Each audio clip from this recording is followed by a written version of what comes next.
Problem number 1.350. Two rods of the same proper length L0 move towards each other parallel in common horizontal axis. Okay. In the reference frame fixed to one of the rod, the time interval between the movements when the right end and left end of rod coincides is equals to delta t. So what is the velocity of one rod relative to other? Okay. So in this case, two rods are moving. Okay. In parallel axis. Okay. So let's draw the position of these rods. So let's assume the basic rod, first one, lies here. Okay. And we are performing all the analysis with respect to this rod only. Okay. Let's take this point is A and this point is B. So coordinate of this point would be 0, 0, 0. And coordinate for this point is L0, 0 and 0. Because the length of rod is given L0. Now, suppose at any particular instant, second rod, which is CD, is at this position. Okay. So we can write coordinate that is C minus VT at any time instant 0, 0, 0 for this point. And what would be the length for this time, this position? This is C already plus the length of this rod with respect to this reference frame, right?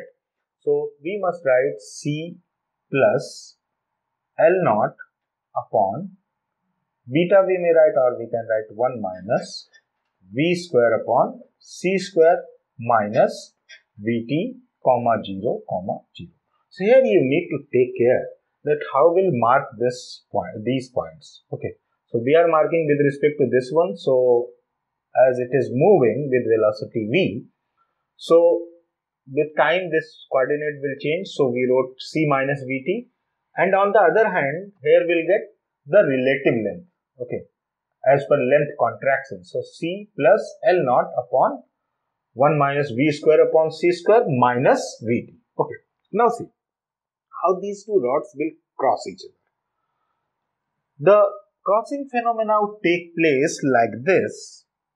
First, end B coincides with end C.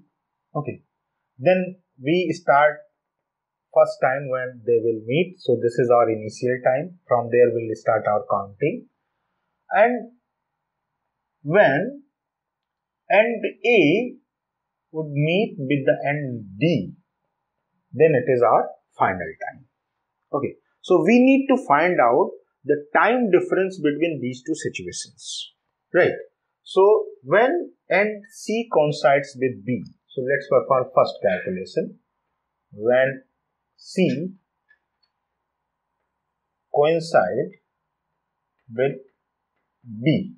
Okay. So these coordinates must be have same value. So we can write L0 must be equals to C. Let's take this is time T1, Vt1. Okay. So from here we can calculate T1, that is L0 minus C upon V. This is our first equation. Okay. Here I committed some mistake. Yeah. It should be in other way, that C1 minus L0.